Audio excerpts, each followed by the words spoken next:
Hi, good morning, everyone.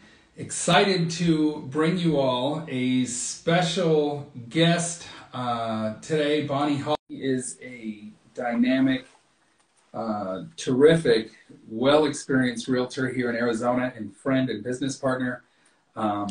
First, I want to welcome you all to our Realtor Talk live series, where I talk all things real estate with friends and business partners in our industry to share their knowledge and experiences to help our real estate community. Today, I am proud to bring you Ms. Bonnie Hall, one of the most distinguished and experienced realtors in Arizona.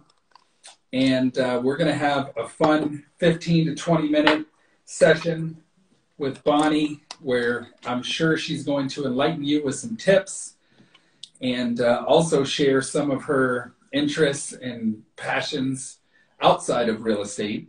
But if you are interested in seeing more of our Realtor Partners Talk live, please go to the top of the screen on the right of my profile and click on the bell symbol. This will keep you updated on us through Instagram.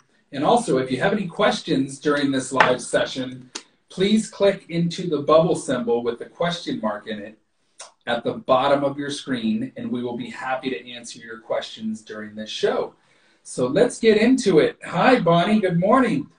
Good morning to you. I do have text across the bottom of my screen, but that's perfectly okay with me. It helps camouflage. Yeah, that's okay. That's just fine. Okay, I'm gonna give you a proper introduction here for those of you that.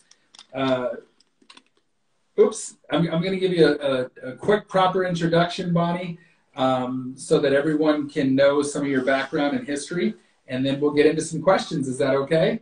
That works fine. All right. So Miss Bonnie Hall has been selling fine homes in Scottsdale, Paradise Valley, and Phoenix since 1980, everyone. Yeah. Living and working in Paradise Valley, she first collaborated with Walt Danley in the expansion of Scottsdale from a small town to a well-planned city. She's been part of the vitality of that shaped the northward growth of the Scottsdale community. Her loyal clients appreciate her love and enthusiasm for the mountains and desert of North Scottsdale and are in awe of her knowledge of local history. She was an original committee person of the Paradise Valley Luxury Tour before moving to Pinnacle Peak, before it was known as NOSCO, where she joined Pinnacle Peak Realty, the original developers of the vast area. So that is a little bit about Bonnie. Also, her passions lie in oil painting, which I've learned recently she's amazing at oil painting, so much so she's now teaching classes about oil painting.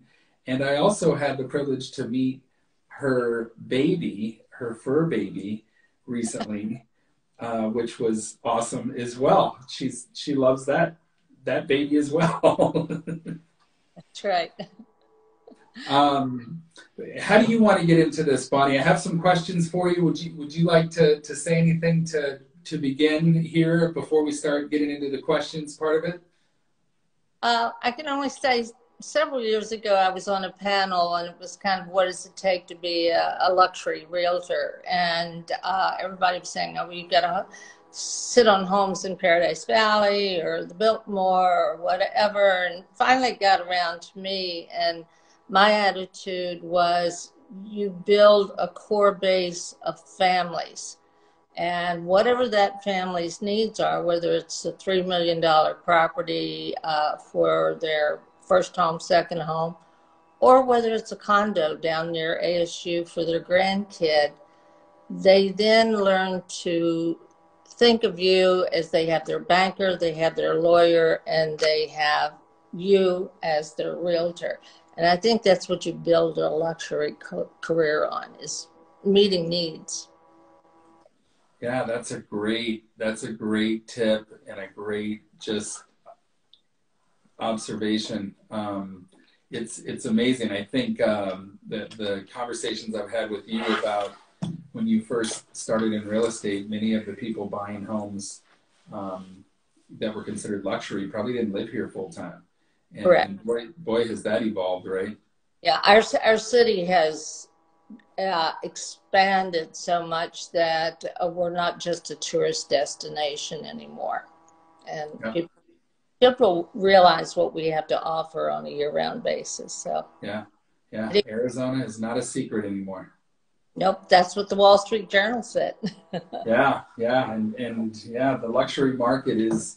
I feel like some of the luxury buyers have been hiding Arizona from others to keep it their own secret, but it's definitely out now. So, um, Yep.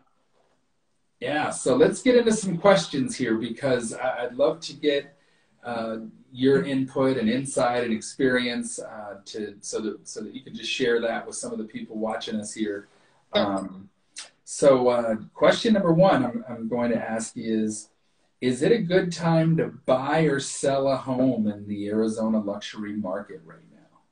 Well, historically, it has always been a good time to buy a home in the, the valley, and that's what we tend to call it, the valley. Um, it's one of the few places in the United States where people have bought homes not for basic shelter, but to build wealth.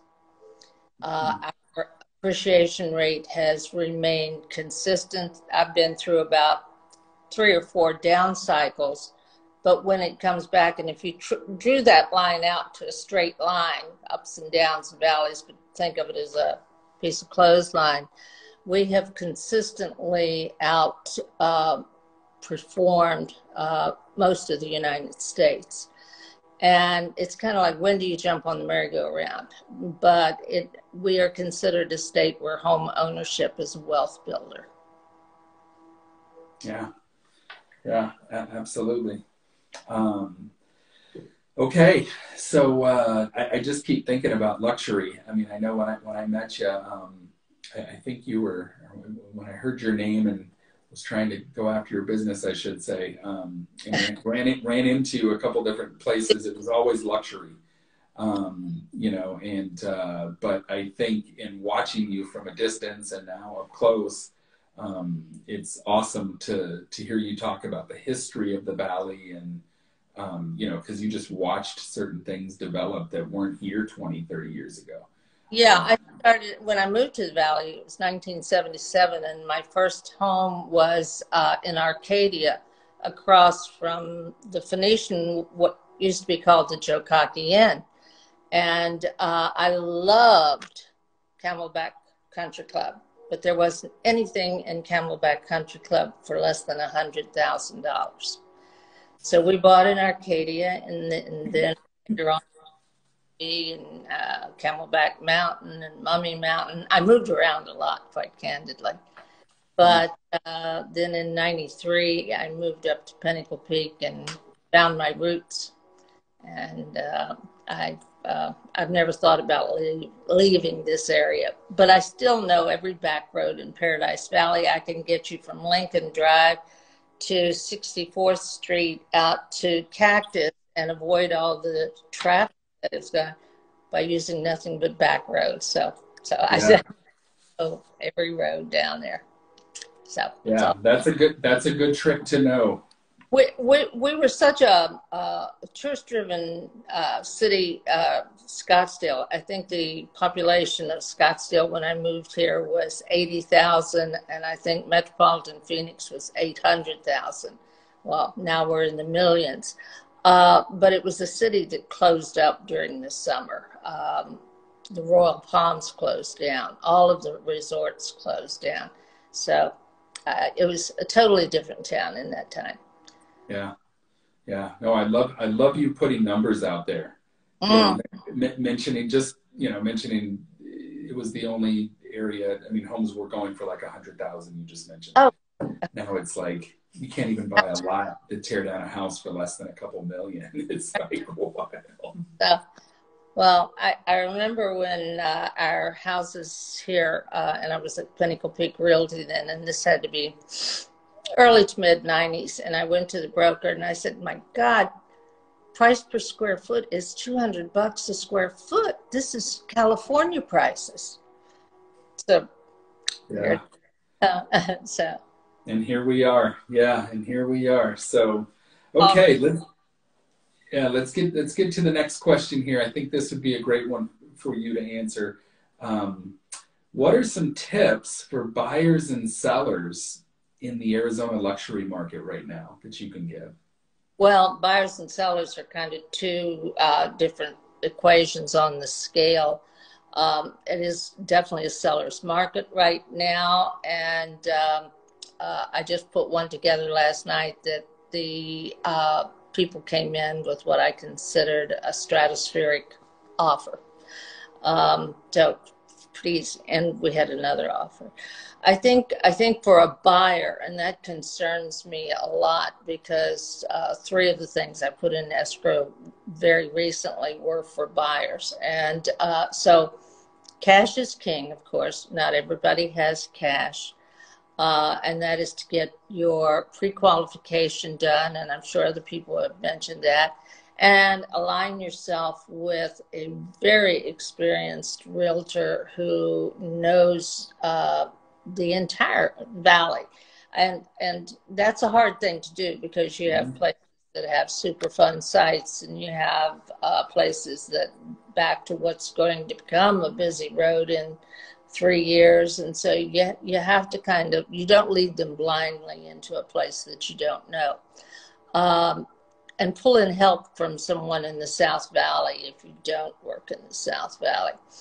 I'm very concerned about young people being able to afford their first house. And I think they need, even though I had like one of those this year, I think they need to learn to save money. I think they need to reach out to their parents for a potential gift letter or a co-signer. And they need to jump on the bandwagon because rental rates are very high right now.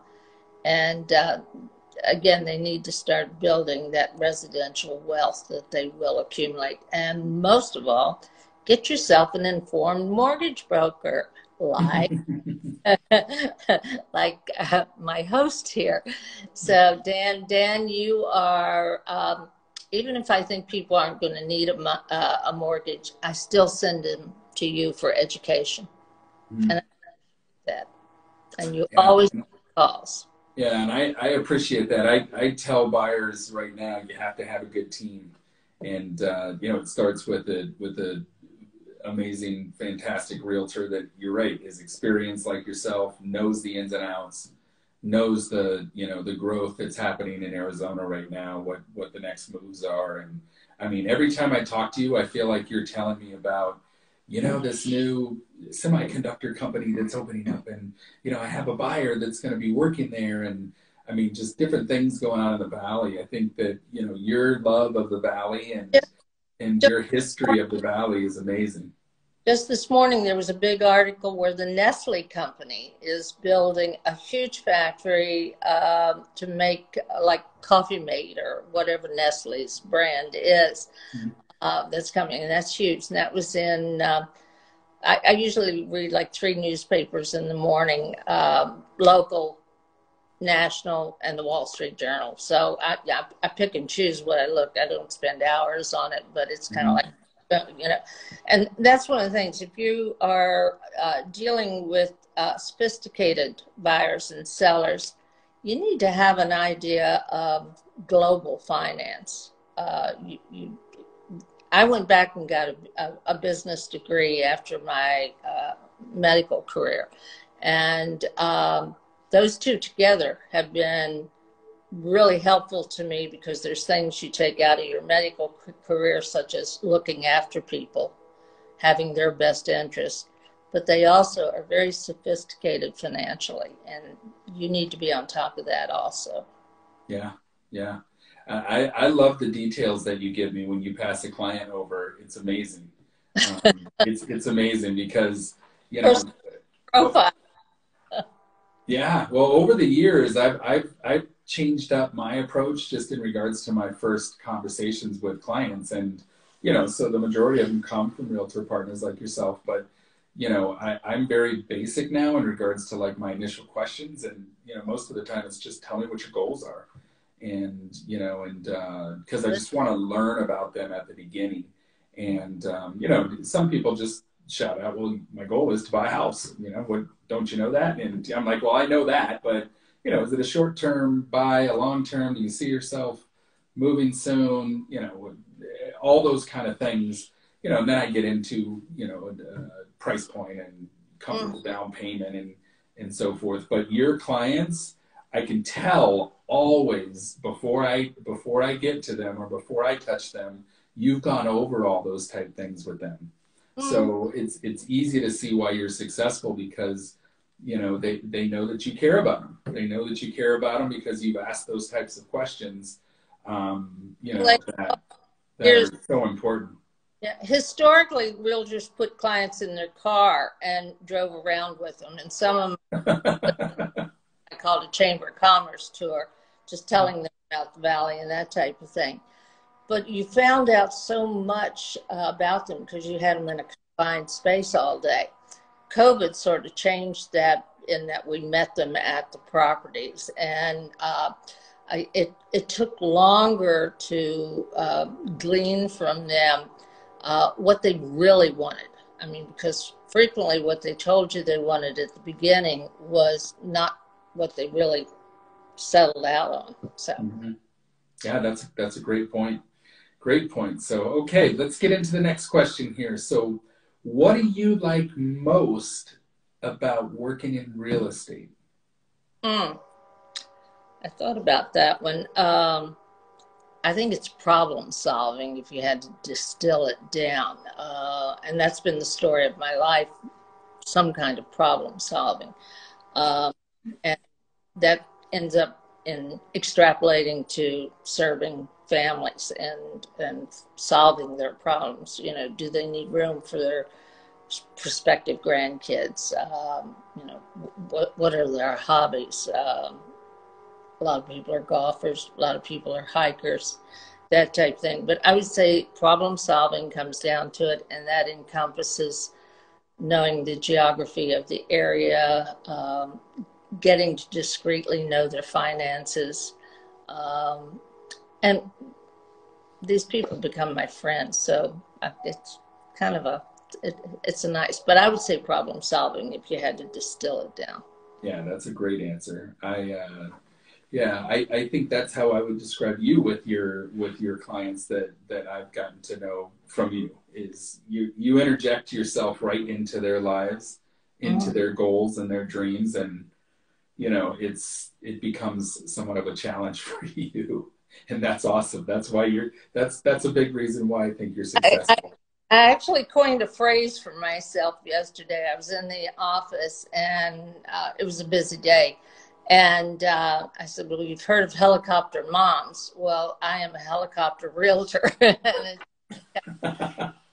That's awesome. But I know many realtors like that. They're trying to anticipate what the problem's going to be rather than waiting for it. Yeah. Yeah. Well, you know what? You hang around with some great realtors, right? I adore my office and the professionalism of the people that are there. Can't say enough. Yeah, I'm so glad that you're where you're at. The synergy that you bring and that the group has is amazing. That's why I show up to everything I possibly can just to learn from you guys. So, all right, well, great answer. Can you tell us about your favorite selling experience by any chance? When I saw that question, I laughed because that's like trying to say, which one's your favorite child? Yeah. Yeah. It's, let me see if I put anything that made any sense here. You know, these people over the years have become repeat clients. I would say probably the most I've done for any family is 5 or 6 transactions. So, you know, they become part of your life. And I have been so fortunate. And again, I talk about problem solving. I've let people stay in my house because the resorts were so expensive. By the same token, I've visited them in other states. I've gotten to sleep on a yacht in San Francisco Bay. I'm trying to think of some of the things, New York, Pennsylvania, all of these places. And so I would say hanging in there for several years to get somebody what they want is probably my favorite experience when it comes together. But I would say my life has been my favorite child. Oh, that's great. I love that. Okay, so next you have to give us your forecast for Arizona. Please enlighten us, those of us, those that are listening and myself, with your forecast for the Arizona luxury market this year. As you well know, we focus so much on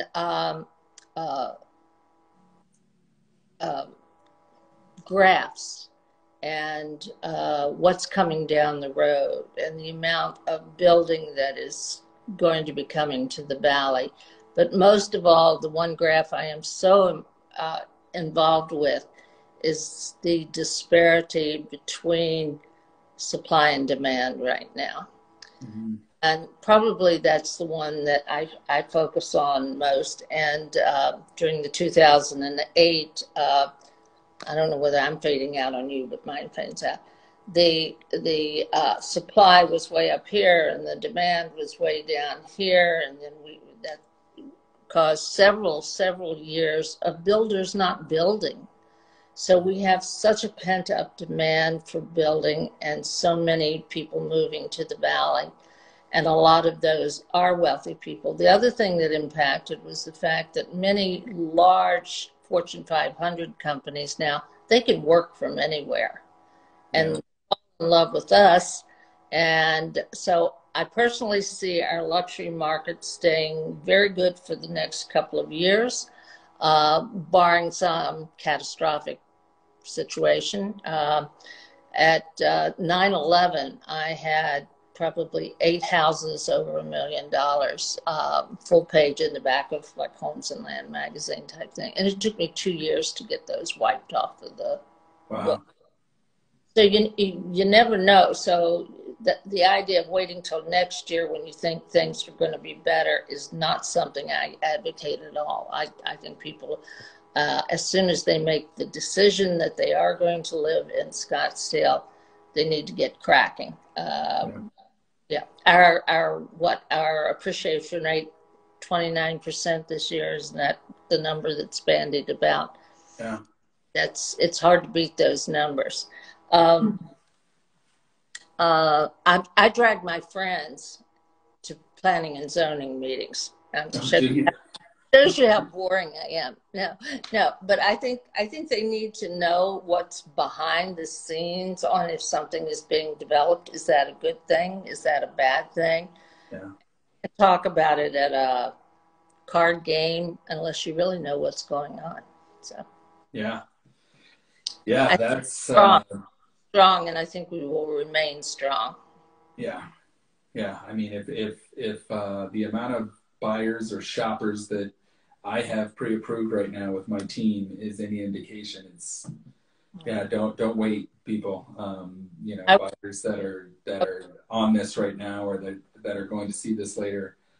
We have so many people that are pre-approved that want to get in homes, and it's only the really good, strong, experienced realtors that know the market well and do a lot of transactions are the ones that are getting their offers accepted. But when I get asked that question about Arizona from buyers, I tell them don't wait. What do you think's going to happen to rates? Doesn't matter. Don't wait, because prices are going to be higher in 6 months. Yep. That was a cartoon the other day. It showed a realtor standing out in front of a house with a young couple, and they said, is there anything more expensive that you can show us? And she said, yes, I can show you this same house tomorrow. That's great.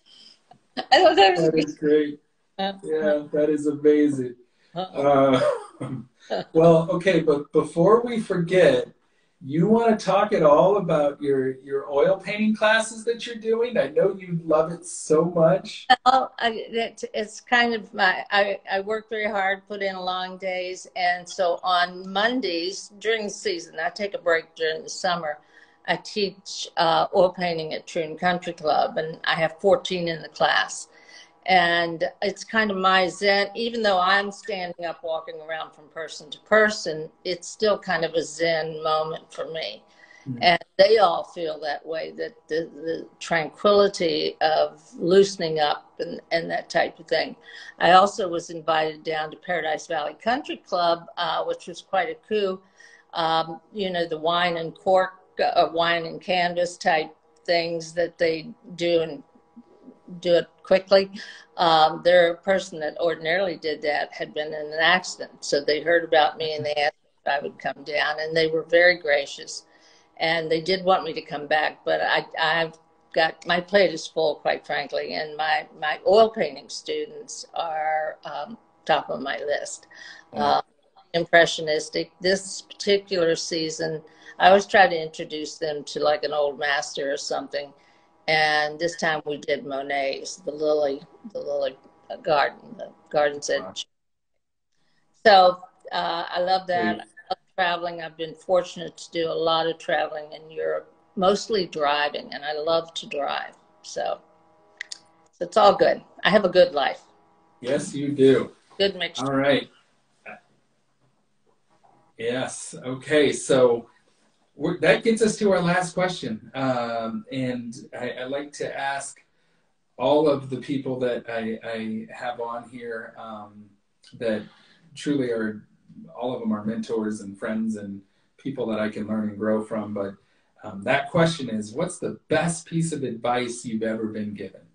I thought of that just this morning because I had John Lennon in my head. Oh, that's great. There were a lot of things. And I tend to keep a bunch of inspirational pieces around the house. And early in the morning, I put channel 243 on, which is soundscapes. And in the upper right-hand corner, there's always some kind of wisdom from the Dalai Lama or Helen Keller or somebody. And it creates a peaceful place for me to do my work. But a lot of you probably remember Bill Gray, who started the Arizona School of Real Estate. He also did a huge amount of philanthropic public speaking, and he did some of our best continuing education classes. And he waxed eloquent one morning about a problem at home and whose fault was it. And it distilled down to he didn't have any clean underwear. So he's hysterical, he's funny, and you're wrapped. And the very end, what he came up with, know the difference between an inconvenience and a problem. And don't react the same to an inconvenience that you do to a problem. I've used that in so many phases, not just real estate, but to my kids, to people who are having marital difficulties, you can extrapolate that to anything in life. Don't hyperreact to an inconvenience. Wow, that's amazing. Great answer. That may be my favorite answer of all time so far. That's incredible.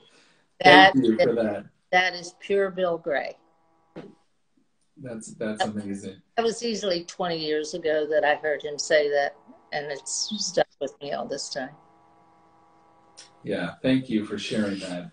That's Okay, so we've gone, I think, a little bit past our normal time. I don't want to keep you. I know you have contracts going on right now, and you are always busy, and your clients probably need you to get back on the phone with them here quick. So I will let you go, Miss Bonnie. Do you want to leave us with anything before we get out of here and get on with this beautiful day?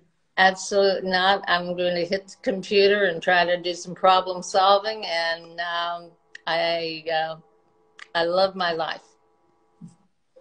Awesome. Well, thank you for sharing. I love you and our friendship, and Well, can't thank you enough for and jumping on here. yeah, I've never met anyone like you when it comes to just like me of serving people. It's you're phenomenal. Thank you, thank you. I credit my mom. She taught me that. I think if we give, it'll come back to us, That's and right. you know, you don't need to worry. When you get worried, just give, give, give. Yeah. So thank you, Bonnie. I will talk to you soon. I really appreciate you. Congrats on all of your success. It is well deserved, and it's easy to see why you've been so successful in your business and your life. And I'm sure we will talk soon. You have a great day. Thank you. Namaste. Bye bye. Bye bye.